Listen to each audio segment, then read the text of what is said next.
How's everybody? So do we have any housekeeping? Lab yesterday, the bomb calorimeter was the most finicky instrument ever, and we got a total of four runs. I had data stored, and in fact, I think there's a spreadsheet on campus web also, if you didn't happen to get that in lab yesterday.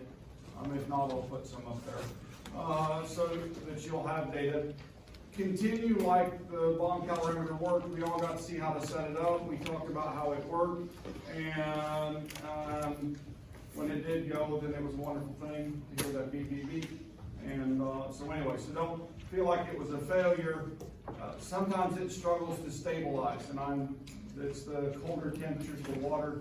It uses tap water, and so during the winter time it sometimes struggles. Spring and fall it doesn't usually have that trend. So it was trying to maintain a temperature in a narrow range, so then when it fires it can compare. So anyway, when we purchase a new one, I'm gonna set that up in a different fashion where it has a remote water cooler on it to keep that from happening. So anyway, hindsight, foresight. But anyway, other things. Spring break is approaching. Yeah, we're excited about that. So I know you guys will have a lot of assignments in the next week or so that will be due. You'll also have a lot of tests and quizzes because a lot of faculty give those. Remember, I don't have a midterm test. I do my semester in thirds, and so we've had one test. We'll have another one shortly after spring break, and then the final one at the end of the semester, and then we'll take the standardized final. Okay, so there'll be 2 tests at the end of the year. One in class, yep. And then the final, which is actually a culmination of 2 semesters. It's the General Chemistry, American Chemical Society standardized test. So those are coming, right? And so anyway, the other thing is that if there's projects and papers that you can get done now, then when the end of the semester approaches, then you won't have such a big load at that point. Now, I was never good at that. I was a procrastinator. I was the one that stayed up for 3 days straight at the end of the year, finishing all of those things up. I don't write papers very well when I'm wide awake. I have to stay awake till about 3 in the morning, and then I start typing somewhere between 2 and 3, and actually am coherent by 4. So, weirdly that way, okay? Other than my dissertation, when I got older and more mature, it became easier to write on those big projects during the daytime. Does that make sense? I made it a job at that point. And, but as a student, I wasn't, as an undergraduate student, I wasn't the same way. I never read a lab report before 2 o'clock in the morning. So, and I was feeding cattle at 5 a.m. Interesting, right? Yeah. So I realize that some of you are that way. So I'm just encouraging you, right? And how do you get better at something? Practice, right? If you aren't performing at the level that you want, you have to practice it. It's just like going to the gym and shooting free throws. It's going to the track and doing a long jump. You do repetitions until you get it correct, right? Math problems are the same way. You have to do repetitions to get them correct. You have to learn the concept, learn the jargon with the subject, and then learn to apply that through the tools that we use, such as mathematics. So remember that if you don't practice those things, then you won't improve. Okay, you'll be at the same level that you're at. So just a reminder, just like the guitar at the beginning of the semester, I actually was accused of being able to play the guitar the other night by one of my 16-year-old son's friends. He doesn't know what a real guitar player sounds like, I guess. So anyway, I'm going to start today with a demonstration, okay? We're about to do chemical kinetics, rates of reaction. And so I've got a chemical, it's flammable, okay? It's called lycopodium powder. It's vegetable starch. So if you guys can picture that, it's a nice fuel. And so I'm going to light it on fire.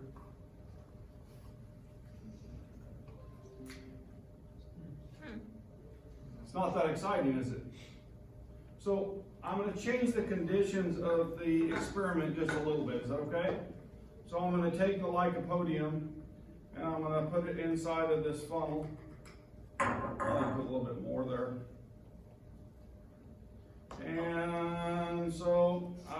with the funnel.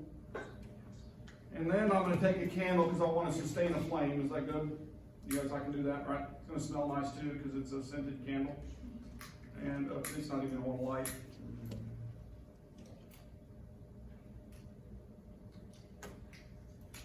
Oh, there we go.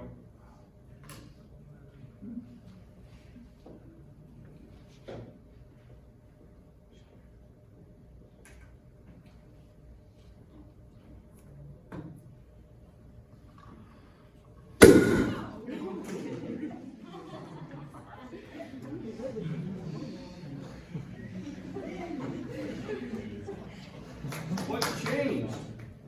The pressure. The pressure? And the temperature.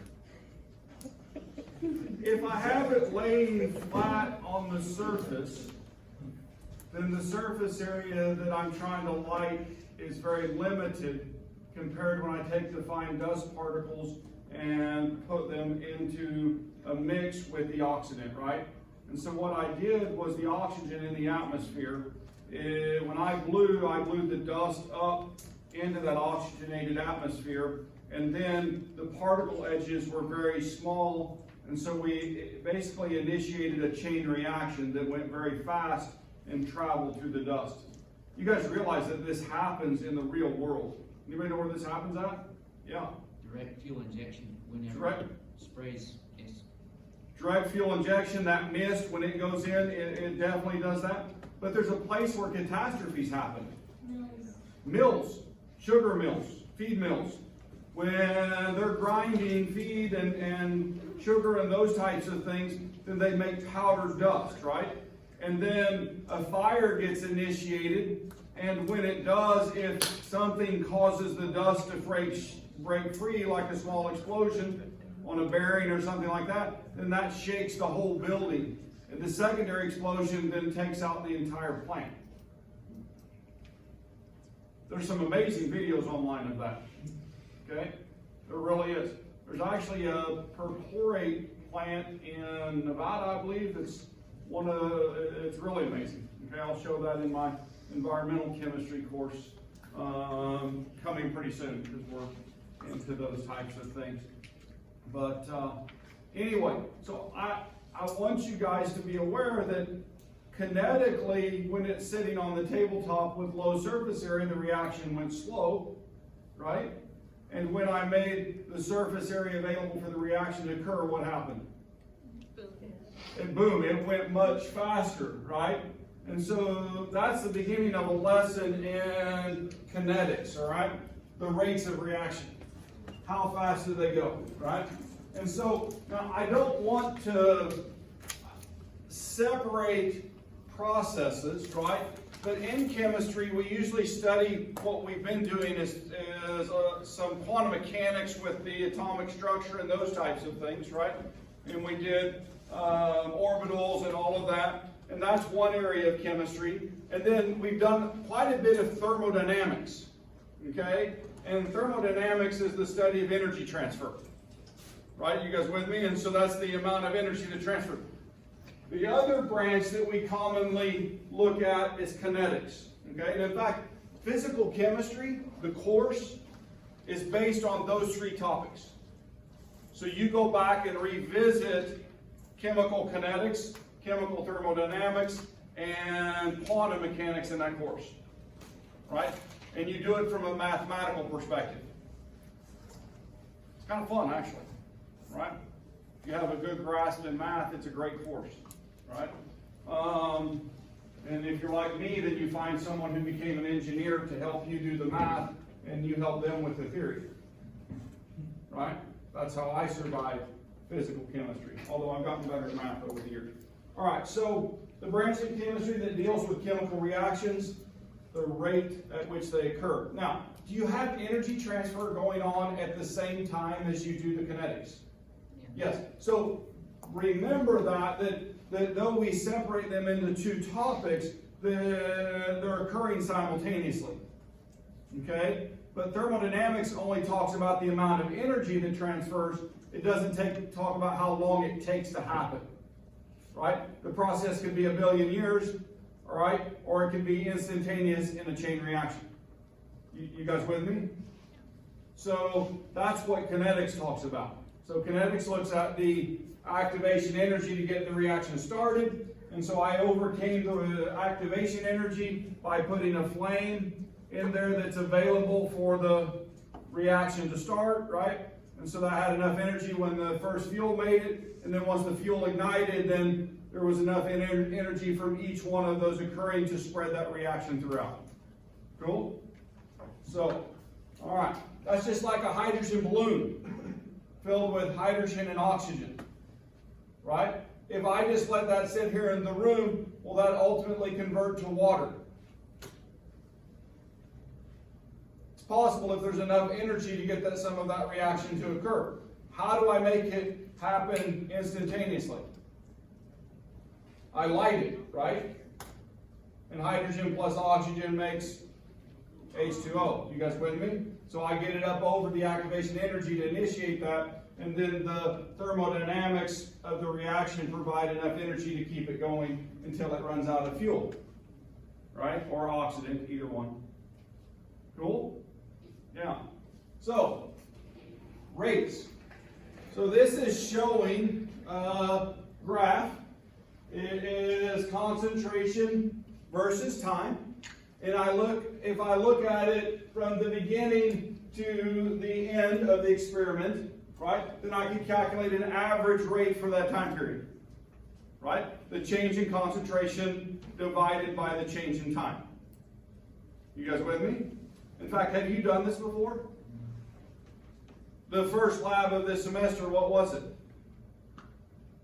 The kinetics of a iodine clock reaction. So you actually have done the calculation that I'm referring to. And in fact, if I pull that up, then the average rate is the negative change of reactant concentration, right? Usually in molarity, that's why we use those square brackets, divided by the change in time. So you guys see that? Now that's the reactant. What if I had the product? Would it be the same equation? If I were measuring, it would, except there's one little change. What would it be? I'm losing the reactant. What am I doing with the product? I'm gaining it, aren't I? So would you multiply it? So it would be the opposite sign. That's the only difference if I'm looking at product and reactant. It's the exact same equation. So I can take a reaction, any reactant, I could look at that, or any product, I could look at that and base that, and we'll show that here in a minute. So anyway, so this is an average rate.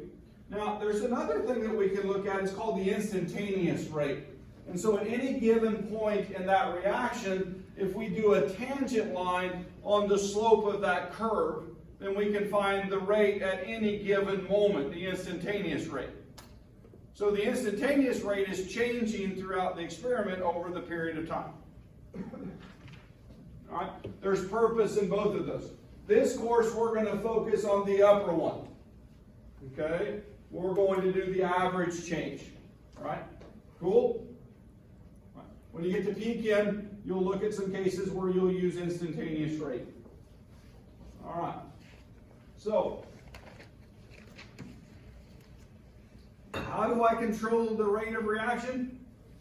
I can do what? I can change the surface area, can't I? So, if I have particles, I can do that by making smaller particle size. If I have the same mass of material and I have more particles, that means that I have more surface area for the material. You guys with me? Yeah. All right. What about increasing temperature? What does that do? Increasing temperature puts more energy there, right? It also, molecules in the liquid and gaseous phase, well, even solids, they vibrate faster. Okay? So it puts more kinetic energy into the process, right? So at higher temperatures, molecules move faster, which translates into higher energy. You get over the energy hump, and we can get more collisions. Okay? Why is a collision important?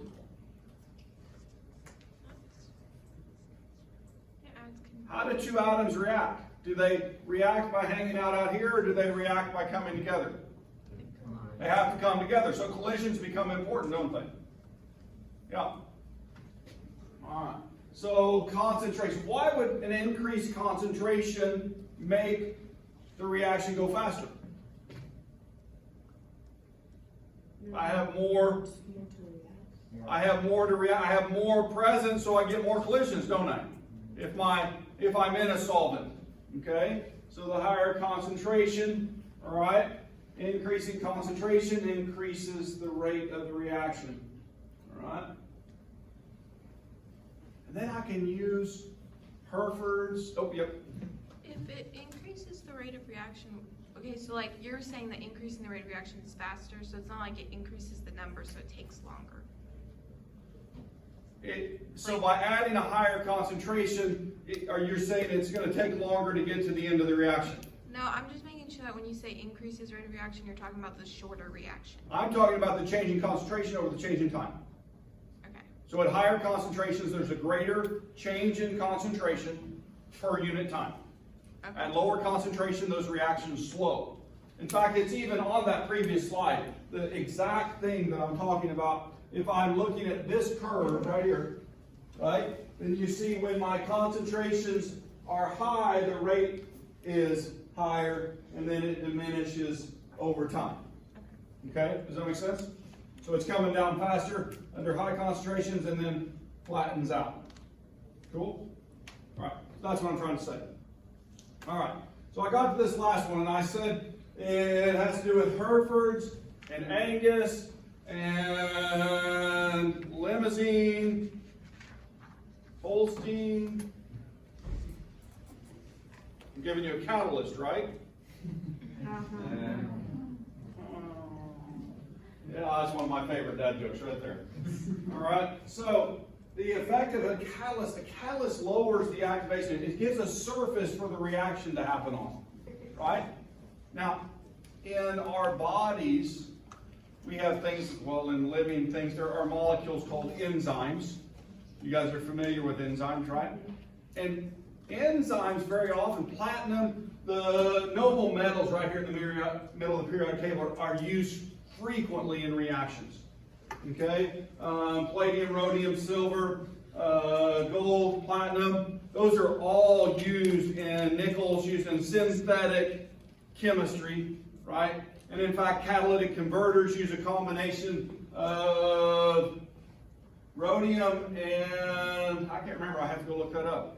But anyway, so catalytic converters use those.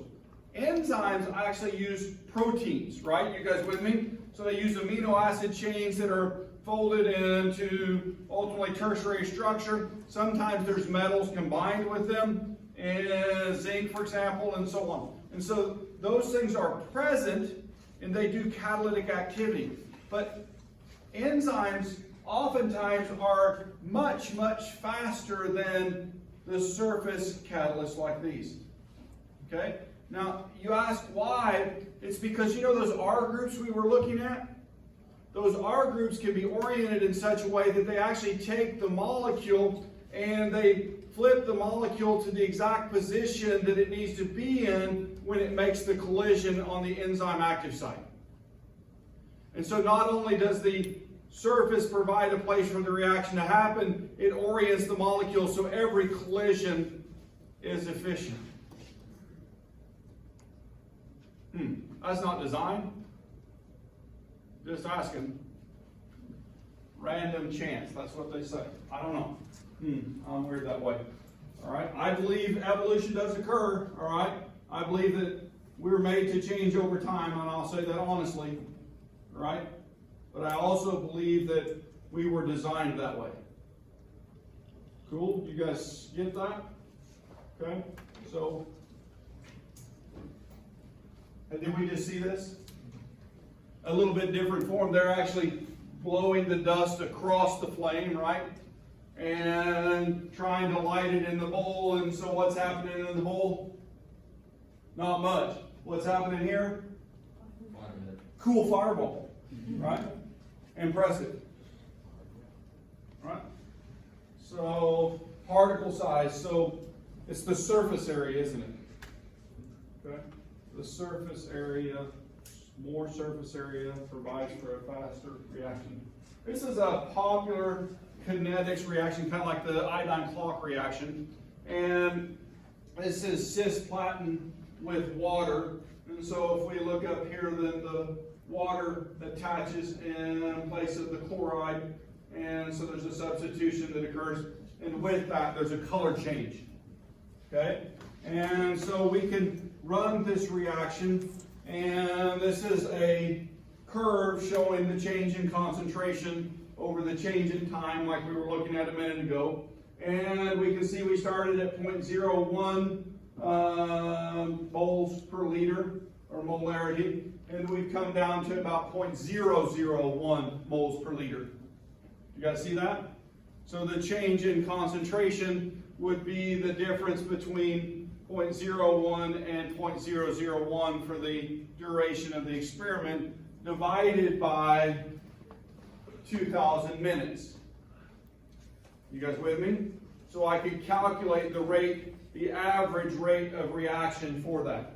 Now, I can actually look at the data points and do the same thing.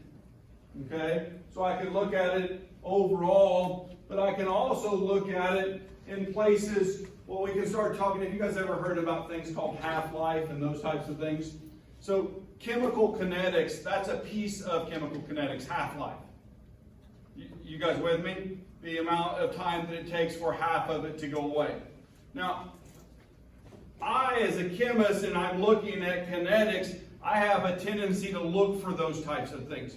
Because when I can see where half of it is gone, right, and I can look at the time, and then I can go to the next time period where half of it is gone, then I can get some convenient information out of that.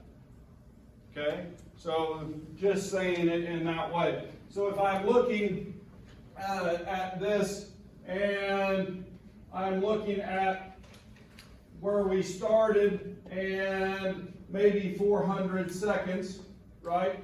Or 400 minutes, excuse me. And what do I see there? Is about half of it gone? I go from 0.01 to 0.005. You guys see that? Right? And in that time period, right? So that's about 400 seconds. So if I look at 800 seconds, that's the next same equivalent time period. And what do I see?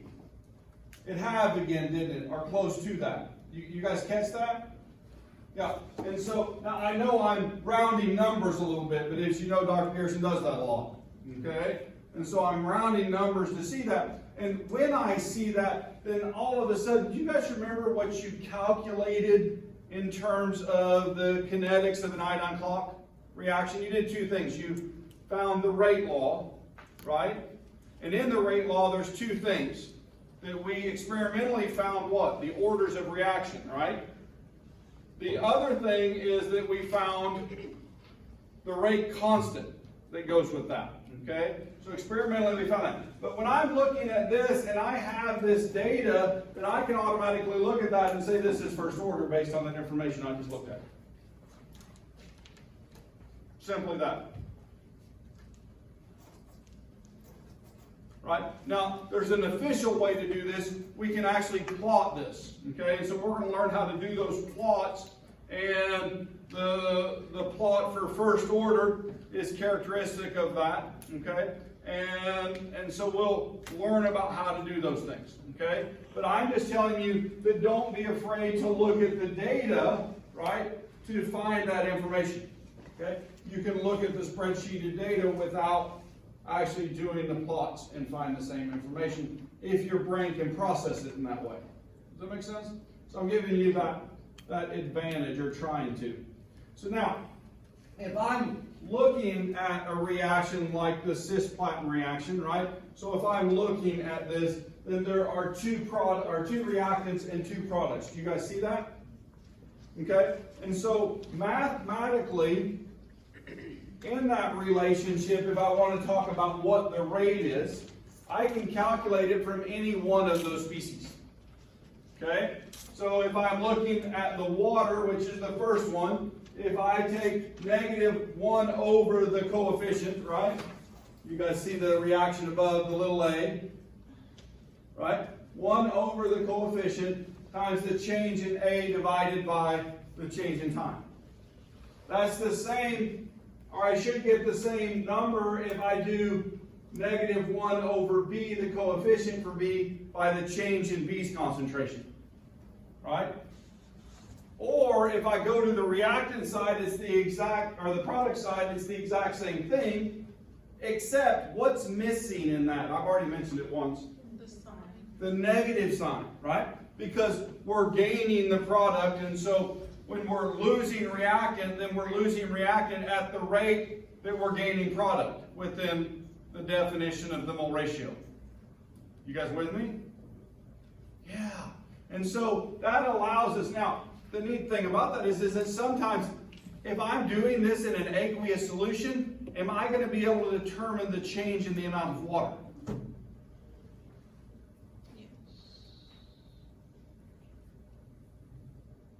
It's really hard to do when you're in water already. Your solvent's water, right? And so if water's being used up, it's hard to tell how much water's being used. Okay? So now, then if I have changed one of the products or reactants is colored, could I use, for example, spectroscopy? UV vis spectroscopy, so I can look in the visible light at the peak absorbance, and we know that Beer's law applies right here, right? Absorbance equals what?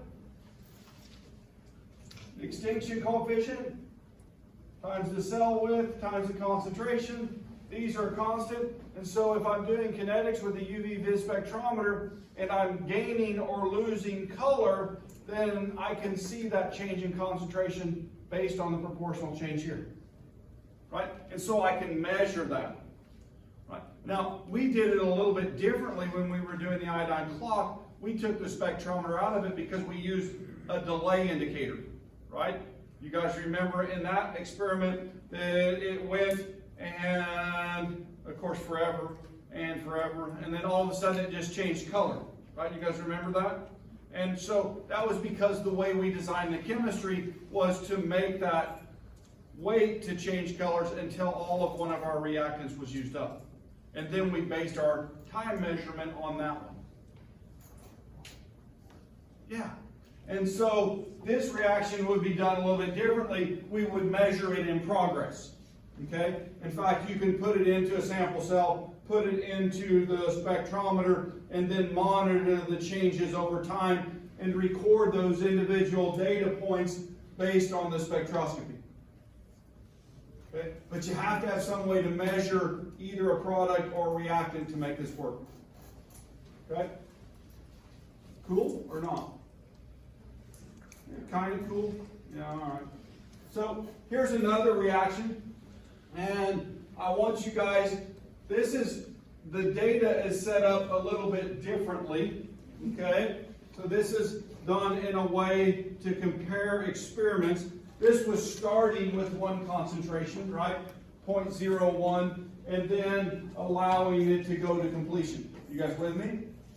Right? So this set of data is different than that. And so this set of data is different experiments. Okay? So the previous one was one experiment. So there's a graph for each one of these data sets. You guys with me? There's a graph for each one of these. In the first one, the initial concentration of NH4 plus was 0.01, and the initial concentration of NO2 minus was 0.2. You guys see that? All right? And then if we go down one to experiment 2, the initial concentrations were 0.2 and 0.2. You guys catch that? And then the third one is 0.4 and 0.2. Now, I have a question. Is one of those being held constant in those 3 runs? Which one? The NO2 minus, right? The nitrite. It's being held constant. And then we're changing the ammonium ion concentration. You guys catch that? All right. Now, when I do that, then what it's going to allow me to do is to look at the ammonium's change in concentrations effect on the rate. Okay? And then if I go down for runs 5, 6, 7, and actually 8, then what do I see is held constant? The ammonium ion, right? And so then I'm varying the concentration of the nitrite, and so, oh wait a minute, have you guys done that before? That's what we did in the iodine clock reaction, right? We changed the concentration of one, held the other constant, and allowed us to look at that from a graphical standpoint to find what? The orders, the rate law, the orders of reaction for the rate law, okay, with respect to each species. And so compare experiment 1, 2, and then 5, 6, right?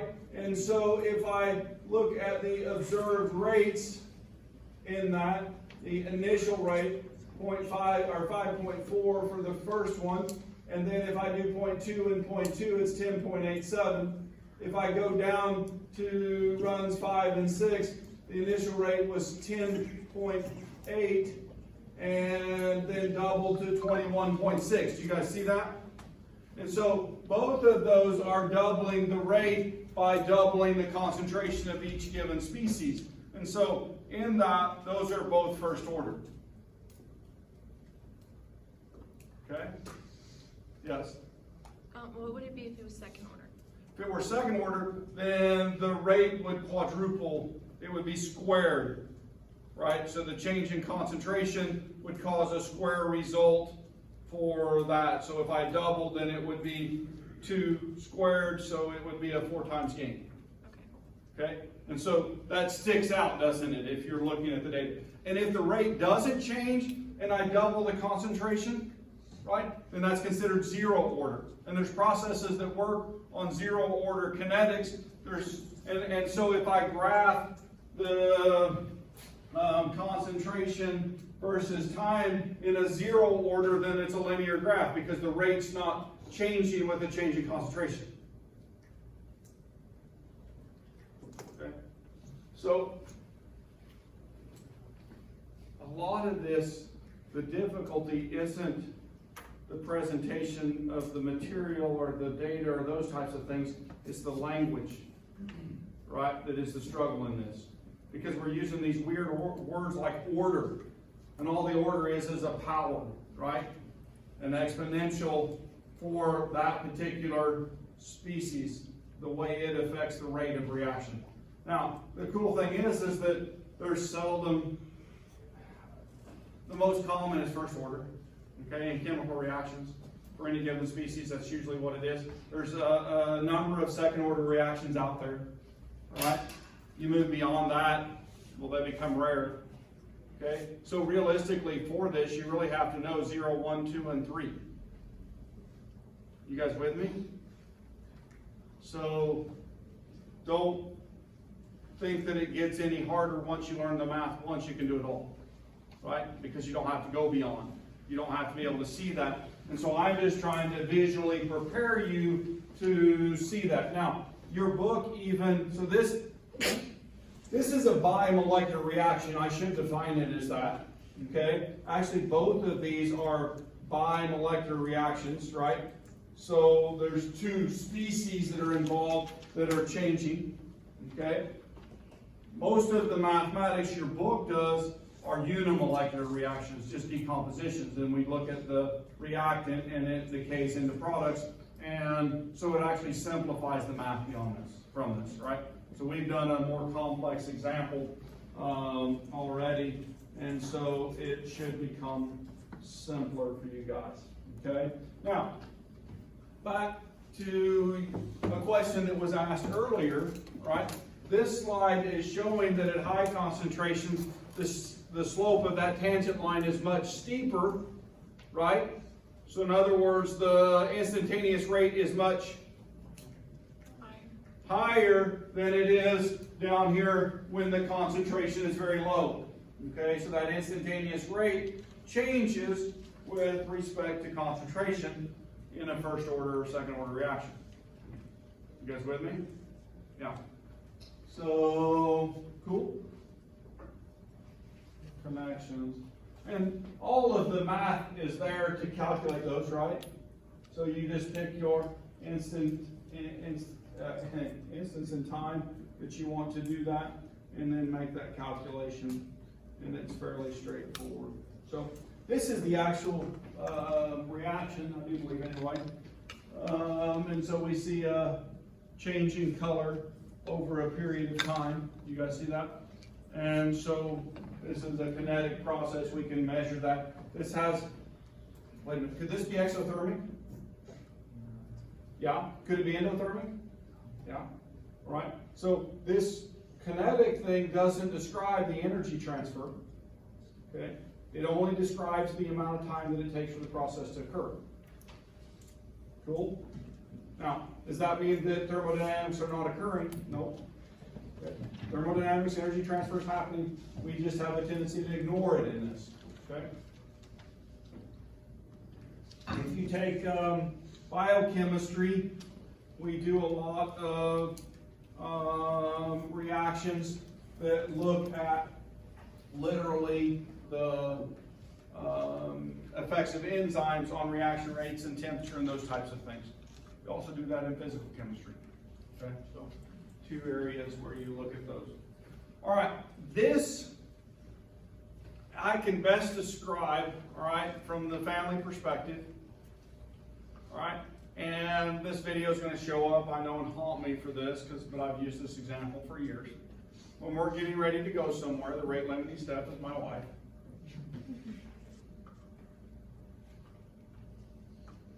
She has more suitcases, right? More shoes, more, all of those things, so it takes her a little bit longer to get ready. Now, I start 2 days earlier too, right? So if I know we're going on a trip, I usually start packing about 2 days in advance. Anybody else do that? Maybe 3? I'm going on a fishing trip this weekend. I'm turning on Bull Shoals. I've already got my boat ready. I did that Monday night, a little bit Tuesday. I'm going to pack my clothes and get all my gear ready tonight, right? And then I'll finish that up tomorrow night because I know I'll forget something. We're going to cook while we're down there, so I'm going to have to take some groceries along with me, and so I'm already planning that, okay? So in reality, I probably take longer because my wife doesn't start till the day before. You guys with me? Yeah. I still call her the rate limiting step. And jokingly, I'm not sure she really gets that at this point. All right? Because I'm talking about kinetics when I say that. And the kinetics is the slowest step in a multi-step mechanism, right? And so when I talk about us getting ready and the way our mechanism works, right? In reality, I'm probably that rate limiting step, even though I call her that. I just start sooner. Okay? So if you started at the same time, I wouldn't be ready to go. All right? Now, what that really means in chemistry is that when we're looking at reactions, sometimes reactions aren't isolated by themselves.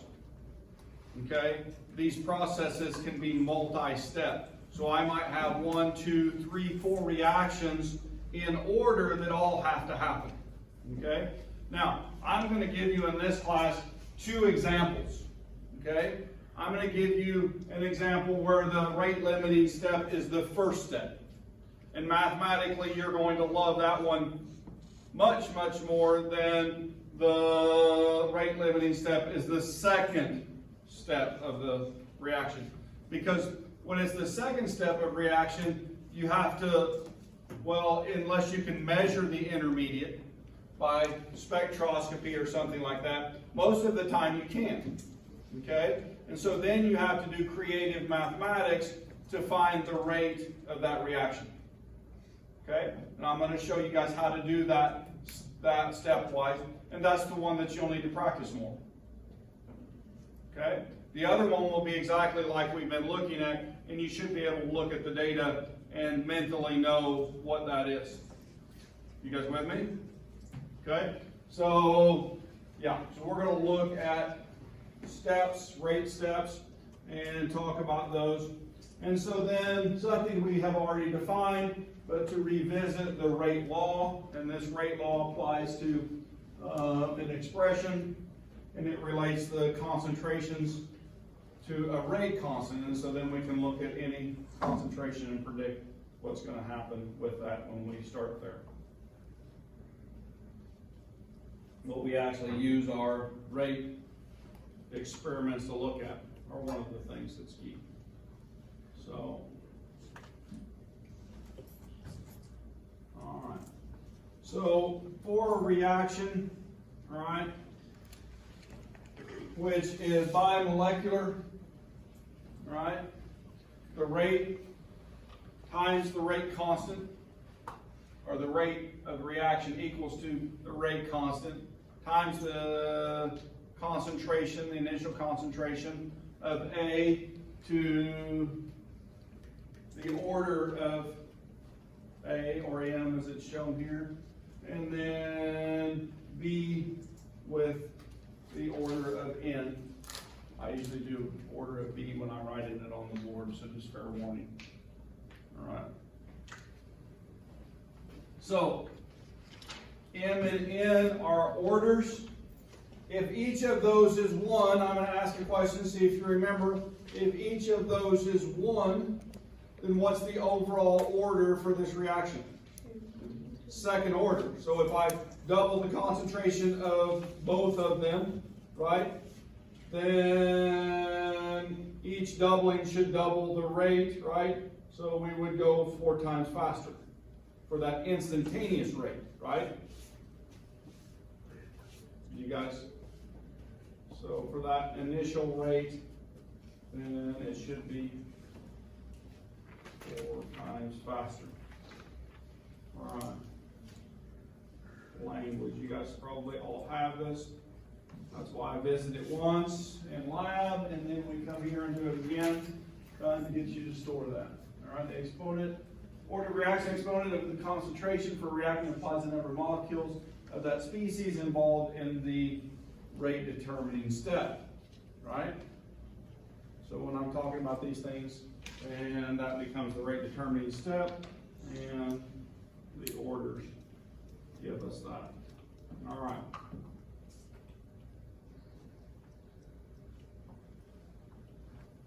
Okay, so in kinetics, I've already been trying to use this language a little bit, and so this is a slide that formally shows unimolecular, and that's what most of our mathematics during class period are going to be. A going to products, right? And so the rate law is the rate constant times the concentration of that unimolecule, right? Now it could be first, second, or third order, whatever that may be. What's the common one for chemical reactions? First order, okay? That's the common one, all right? So if I look at bimolecular, then you notice that it shows the rate law is K times A squared. So that tells you automatically what are most bimolecular reactions. Second order, right? You guys with me? Okay. So then if I move down one, I see a different form of bimolecular, don't I? I have, instead of A plus A, I have A plus B. And so it shows those two species there. What's the order of that one as it's shown? It's second order, because are those A and B first order the way it's drawn? Because we don't put first order on the bracket, do we? We don't show that one. Do we sometimes do that for clarity? When we're trying to teach, yes, I'll do that. But just because I want you to see that it's first order and make sure that that's intentional. But in reality, I'm supposed to leave that off. You guys with me? Okay. So then if I move down one, what do we have? We have A plus A plus A. Right? So that becomes termolecular. Right? And what do I notice that the order is? Third. It's third order. Okay? So if I double the concentration of each of those, how much faster would it go? If I double the concentration? 9. It would be 2 cubed, right? You guys with me? So 2 times 2 times 2, 4, 8 times faster. You guys with me? Yeah. You guys can do that math, can't you? Yeah. So anyway, and you'll get test questions that are going to ask that. Okay? And on standardized tests also. That's really popular for some reason. Okay? You guys with me? All right, so then we move down one, and we see another example of term molecular, and we see a third example at the very bottom, okay, where it's broken into the 3 species. And so, if you're given it in this fashion and you're not asked to determine the orders, then I like to say you should assume that it follows this pattern. All right, you guys with me? Now, if you're given the data and asked to determine the order, then it could be something outside of this. Does that make sense? So this is what it normally is, but there are exceptions. And so when you're given the data, you may find an exception. It may be 0 order for unimolecular, or it may be 2nd order, okay, for unimolecular. Just to let you know that. The data may show that, okay? So be sure to look at it when you're given that data. The rate law for an elementary step is directly written from that step. So, all right.